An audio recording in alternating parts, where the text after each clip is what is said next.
I'm going to start a new book, The Bushman's Guide. And let me just read to you the beginning of it. This little book was written primarily for the men and women of the outback, among whom we have spent most of our lives. One day in the northern parts of the Northern Territory, it flashed on the writer that if the gospel story could be illustrated in the language of the people who lived in such districts, it would be welcomed by many who, ordinarily, do not read religious literature. This expectation has been thoroughly justified.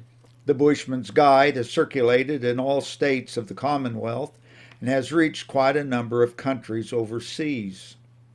It has been read and carried about not only by bushmen in many different circumstances, stockmen, miners, drovers, etc., but also by men and women in the legal, medical, and teaching professions, by politicians, and others in various walks of life. From our file of letters received and from other sources, we know that the Bushman's Guide has been a help to many by the blessing of God. Some have been lifted out of despair and into hope and peace, out of slavery to evil habits into liberty, out of defeat in life's battles over a new life of victory through the power of an almighty deliverer. Once again, we send out this message of the old-time gospel with the hope and prayer that it will be still more widely distributed and more abundantly blessed. Signed, W. Arnold Long. He was in Alice Springs, Northern Territory. On page 3, we read, "One day in western Queensland many years ago, a group of ringers were gathered around this writer in an earnest discussion of a topic that is often foremost in men's minds, even when they appear not to care. There is scarcely any need to give it a name. One of them remarked, and I quote, 'There's no church in the Marangee scrub,' end of quote. We had traveled in company on a mail truck from the central parts of the Northern Territory, and were talking about aspects of life that appears in the pages of this little book. The young man who spoke was sincere. He had lived a hard life in the inland and had served in the defense of his country in World War II. And then it goes on, the Marangee Scrub lies to the west of Newcastle Waters, the approximate center of the Northern Territory, and in some ways is typical of the inland as a whole. Morally and spiritually, there is more to drag people down than there is to lift them up. To live in such districts, those who do so surely deserve more than ordinary appreciation and encouragement. In the highest sphere of life, no courage or resourcefulness of our own is sufficient.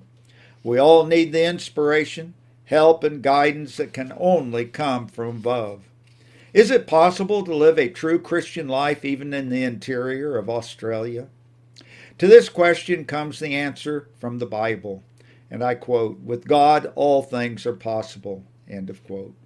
But how is it to be done? Those who have experienced anything of the life and strength and grace that God alone can give are duty-bound to pass it on to others. What bushman would refuse to show a lost traveler the way of his destination, or watch a comrade die of thirst or hunger while he himself had water and food? On this principle, as a missionary for many years in the inland, the writer has felt the obligation to do much more to help fellow travelers through life than hitherto, or rather to point the way to the one who is willing and able to give all the help that we need. God's gifts are never meant to be monopolized by those who receive them. The greatest missionary who ever lived, the Apostle Paul said, and I quote, 'I am debtor both to the Greeks and to the barbarians, both to the wise and to the unwise,' end of quote. That debt could only be paid by preaching the gospel, the good news of Christ, and his salvation. We also are in debt in the same manner to those among whom we have lived. I hope, therefore, that all who read these pages will accept them as an earnest attempt to repay the debt.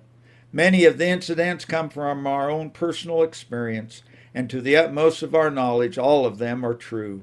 True illustrations, however, are only windows to let the light in. And these are meant to let in the light of on the truth of God in terms that will be understood in the inland. That was pages 3 and 4 of the Bushman's Guide. We'll continue in the next video with page 5, Henry Lawson, an appeal from Henry Lawson, and through page 6. To God be the glory.